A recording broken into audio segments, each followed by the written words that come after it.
अस्सलाम वालेकुम फ्रेंड्स, क्या हाल है। रानी की दुनिया में खुश आमदीद। आज हम आपको कुल्लुश उस्मान की एपिसोड 45 की मुकम्मल स्टोरी बताएंगे, लेकिन इससे पहले आपसे गुजारिश है कि रानी की दुनिया के चैनल को सब्सक्राइब कर दें। जी तो फ्रेंड्स, शुरू करते हैं उस्मान बे और बाला खातून से। बाला खातून लड़ते हुए उस्मान बे को कहती है, मैं इस लम्हे की बहुत अरसे से मुंतज़िर थी। उस्मान बे, जो कर सकती हो कर डालो बाला खातून। और दोनों लड़ते हुए एक दूसरे की बाहों में मुस्कुराने लगते हैं। यहीं पर अब्दुर्रहमान आते हैं और बताते हैं कि तारकुन खातून कमानों की नई सरबराह और बेटा गुफ्तोब इनके नाइब बन गए हैं। जिस पर उस्मान बे खुश होकर कहते हैं, अरे माशाअल्लाह, मैं जानता हूँ वो एक वफादार सिपाही है और हमारे लिए सब कुछ कर रहा है। यहाँ जंगल में तारगुन और गुफ्तोब फ्लैटियस को बताते हैं कि वो उस्मान से इंतकाम लेना चाहते हैं। जिस पर फ्लैटियस कहते हैं, तुम्हें हमारे फौजी सोना और ताउन की ज़रूरत है। तब गुफ्तोब कहता है, हम बदले में तुम्हें उस्मान बे का सर देंगे। फ्लैटियस गुफ्तोब को वहीं रुकने का कहकर तारगुन को निकोला के पास ले जाता है। यह निकोला दुंदार बे को उस्मान बे के खिलाफ भड़काते हुए समझा रहा है कि तुम उस्मान बे की जगह आने वाले हो। दुंदार बे कहता है, इस पर मंसूबा सामने आया तो उस्मान बे मुझे और तुम्हें तबाह कर देगा। यहाँ ये सब बामसी बे को पकड़ने के मंसूबे बना रहे हैं, इदरीस और पैत्रोस। यहाँ निकोला तारगुन को कहता है कि फ्लैटियस और गुफ्तोब कई सिपाहियों पर हमला करेंगे और तुम बाला खातून को ख़त्म कर दोगे। और तारगुन के जाने के बाद फ्लैटियस से कहता है, अगर गुफ्तोब कोई भी गलती करे इसे ख़त्म कर दो। इधर गुफ्तोब फ्लैटियस की जान बचाता है तो फ्लैटियस इसे शराब की दावत देता है कि अगर तुमने पिया तो मैं आप पर एतमाद करूँगा। जी जनाब, जैर कुताई साहब अपनी हरकतों से खूब आई गला खातून का दिल जीत रहे हैं और सबको लुत्फ़अंदोज़ कर रहे हैं। यहाँ इदरीस निकोला के कहने पर बामसी बे को इसके हाथ जो कि काम नहीं कर रहा, इसके इलाज के लिए साथ चलने को कहता है। यहाँ तारगुन बाला पर हमला करती है जो अपने सिपाहियों के साथ जा रही होती है। लड़ाई में गौंजा खातून जख्मी हो जाती है और बाला खातून इसे लेकर कबीले भागती है। यहाँ इदरीस बामसी को जंगल के रास्ते इलाज के बहाने लेकर आता है तो रास्ते में निकोला अपने सिपाहियों समेत घेर लेता है और कहता है, जानते हो जब बूढ़ा भेड़िया अपने रेवड़ से अलग होता है तो इसका क्या हाशर होता है। तब बामसी भी अपनी मखसूस हंसी हंसते हुए कहते हैं, तब तुम जैसे बदमाश इनका पीछा करते हैं। तभी इदरीस पीछे से खंजर बामसी बे के कंधे में घोंप देता है और बामसी बे गिरकर बेहोश हो जाते हैं। तब निकोला इदरीस को भी खंजर से जख्मी करता है। तब बामसी बे फिर उठते हैं और लड़ते हुए भागते हैं। इधर निकोला जख्मी इदरीस को फिर कबीले भेजता है कि कोई इस पर शक ना करे और उसे कहता है कि अब तुम्हें मालूम होना चाहिए कि तुम्हें आगे क्या करना है। इधर उस्मान बे को अक्सा खातून जख्मी हालत में मिलती है।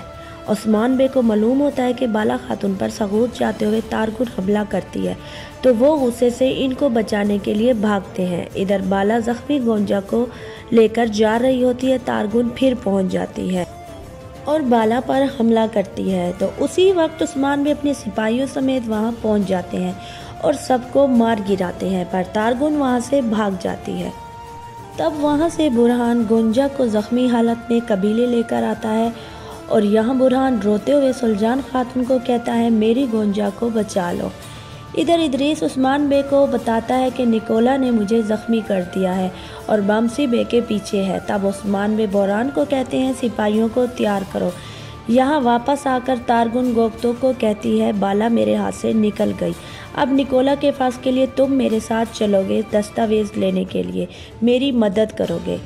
उस्मान बे अपने सिपाहियों के साथ बामसी बे के पीछे गए हैं और हम कबीले जाएंगे। इधर उस्मान बे सोची बे को और कुछ सिपाहियों को एक रास्ते पर भेजता है और ख़ुद दूसरे रास्ते पर जाते हैं बामसी बे को ढूंढने के लिए। यहाँ निकोला बामसी बे को पकड़कर बेहोश कर देता है और ख़ुद छुप जाता है और सिपाहियों को भी छुपने को कहता है और उस्मान बे का इंतज़ार करता है। इधर की कबीले में तारगुन और गुफ्तोब तिजारती लश्कर के साथ आते हैं और दुंदार बे इन्हें खुशामदीद कहते हैं।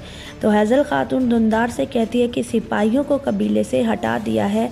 तो दुंदार कहते हैं, हाँ मैंने इन्हें कबीले की सरहदों पर भेज दिया है, तुम लेना को लो और बाला के खेमे में जाओ। तो गैज़ल खातून लेना के साथ बाला के खेमे में आ जाती है और बातें करने लगते हैं। इधर जंगल में उस्मान बे बामसी बे को ढूंढ लेते हैं, पर जैसे ही वो बामसी के नज़दीक आते हैं निकोला और इसके सिपाही सामने आ जाते हैं जो घात लगाए बैठे थे। तभी बामसी बे को होश आ जाता है। इधर तारगुन और गुप्तो खेमे में दाखिल होकर सबको अपने कब्जे में कर लेते हैं और तारगुन उस्मान बे के कमरे में दाखिल होकर कुछ दस्तावेज ढूंढ लेती है और गुप्तो को उठाने को कहती है और वहीं पर बाला को गुप्तो को खंजर मारती है और गुस्से में तारगुन जवाबी कार्रवाई करती है तो अक्सा खातून आगे आकर बाला के बचा लेती है और ख़ुद शहीद हो जाती है और इधर शेख अबदाली कबीले में दाखिल होते हैं। इधर बामसी बे उस्मान बे से कंधा मिलाकर लड़ने के लिए तैयार होते हैं और उस्मान बे कहते हैं कि आज हम इसको जहन्नम तक पहुंचाएंगे। जी तो फ्रेंड्स, ये तो हमें पता लग चुका है इस एपिसोड में कि गुप्तो उस्मान बे के लिए काम कर रहा है। इधर उस्मान बे जाल में फंसे हुए हैं और उधर बाला खातून, लेकिन निकोला को ये पता नहीं है कि उस्मान बे ने इससे एक बहुत बड़ा जाल बिछाया हुआ है और वो इससे एक कदम आगे हैं और आपको आने वाली एपिसोड में बहुत जल्द न्यू अपडेट का भी पता लग जाएगा। जी तो फ्रेंड्स, आज की वीडियो यहाँ तक ख़त्म हुई। आप मुझे कमेंट सेक्शन में अपने प्यारे प्यारे कमेंट्स करके बताएं कि आपको ये वीडियो कैसे लगी। इस वीडियो को लाइक और शेयर करें। मिलते हैं नेक्स्ट वीडियो में न्यू अपडेट के साथ। अल्लाह हाफिज़।